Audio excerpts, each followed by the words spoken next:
I can confirm at this time that the FBI is investigating this incident as an act of targeted violence. They're seeing this anti-ICE rhetoric all over the place. We're being compared to the Gestapo, to the Nazis, and that's just not true. Violence is just terrible. Everybody, right, left, center, I don't care what your politics are, has to speak out strongly against it. This is the third shooting in Texas directed at ICE or CBP. This must stop. Shooting today outside an ICE facility in Dallas. Authorities identified Joshua John as the alleged attacker in anti-ICE Dallas shooting. At least 3 people were shot, one of whom was killed in a shooting at the ICE facility, Texas, Wednesday. Multiple sources familiar with the investigation have identified the alleged shooter as a 29-year-old Joshua John. 3 individuals who were shot were all detainees. Here is Vice President Vance reacting to that. You don't have to agree with my immigration policies. You don't have to agree with Donald Trump's immigration policies. But if your political rhetoric encourages violence against our law enforcement, you can go straight to hell, and you have no place in the political conversation of the United States of America. With that, let's bring in our panel. Lawrence Jones, co-host of Fox and Friends. Harold Ford Jr., former Tennessee congressman, co-host of The Five, and co-host of Outnumbered, Emily Compagno. I feel like I should be a co-host. Emily, it's a dark place. You know, we've had a lot of these events. What do you think? It's frightening, and it seems to me that violence has all of a sudden become the exclamation point on political rhetoric.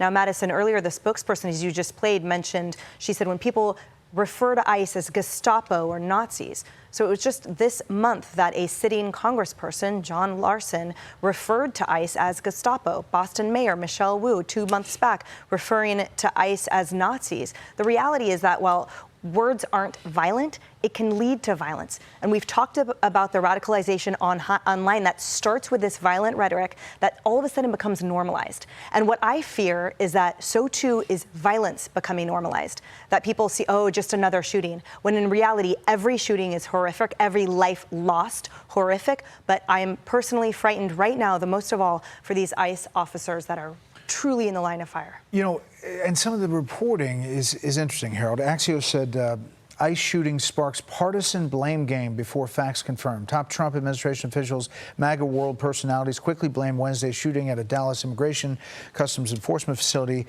on anti-law enforcement rhetoric. The rush to point figures before local police confirmed a motive or the identity of the victims mirrors the rush to assign blame following Charlie Kirk's death and reflects the fears of rising political violence in America.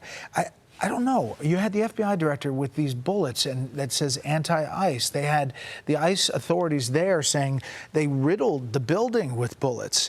And so all of this stuff about not finding a motive when it's laid out there is kind of interesting. I think we will find a motive. Thanks for having me on. I think we will find a motive. I listened to Congressman Jimenez from Florida, who's a Republican, who said, look, we should wait for the facts to come in. And if the motive turns out to be some sort of left, ideologically motivated kind of thing, we should address it as is.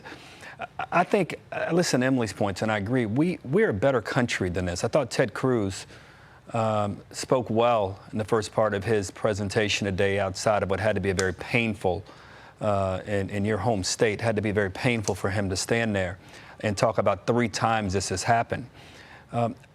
I hope, Brett, that the president, that Mr. Schumer, that Leader Thune, Speaker Johnson, and Jeffries, it'd be great if the 6 or 7 of them could come, or 5 or 6 of them could come together and say, we denounce all of this violence, put aside who may be more at fault today versus last year, 2 years ago, 4 years ago. What we have to all understand is it's violence. So your point about it being an exclamation point, Emily, violence can't be a part of how we talk or settle political disputes. We settle them at the ballot box, and we settle them through debate. It may not do it all, Brett, but we have to hear it, I think, in a major, serious, theatrical, bipartisan way that this has to stop. I thought Senator Cruz was exactly right when he ended what he said was, this must stop. The violence in politics, we ought to have all the robust, fire-filled conversations and disagreements, but it has to stop. there Yeah. and not be punctuated with violence. It is saying it doesn't stop. It is unity. But there also has to come at a point in time where we speak truth to what's happening without any ambiguity. With due respect to my brother Harold, we do know the motive. He said anti-ICE, and it's going along with the data that we're seeing all over where the assaults against ICE agents is up 1,000%. When we look at the 3 situations in my home state of Texas where there were 3 different locations where ICE was targeted. I had an ICE agent that reached out to me yesterday and told me he was followed home. I confirmed it with the director. He told me that that's happening on the day-to-day basis. You have representatives of the United States government that passed the immigration laws going after the people that are enforcing the law. They have no choice but to do but what with the laws that are on the books, yet they're being criticized. If they want to pass a bill, they can do that. But to have elected officials assault ICE agents, which there's an indictment in New Jersey for that as well, to have representatives of the Democratic Party throw rocks and berate ICE agents, talk about them being a part of Nazi Germany, that has to stop. And there is only one side that's doing that, just like there's only one side that is going after people on college campuses. When left people go on college campuses, they don't get protested. They don't get vowed things against them. It's only one side that is experiencing that. But violence has had an unfortunate part. It's been an unfortunate tradition in our politics. Today, I don't disagree with you. This is probably more leftist, and it's probably more of a bent. But 10 years ago at Emmanuel AME Church, that young man that came into that prayer group and shot those people, just a few months ago in Minnesota. You think about the 60s, and the 50s. People said he was a white supremacist with no ambiguity. Right. Yet we're still having a conversation about the motive when the guy put anti-ICE. It doesn't get any clearer than that. But I'm not doubting that. I'm saying we deal with it. I'm only saying we have to, as a nation, deal with this. In Buffalo, New York, less than 2 years ago, an 18-year-old young white fellow went up there and killed 9 people, black people, he drove 3 hours to do it.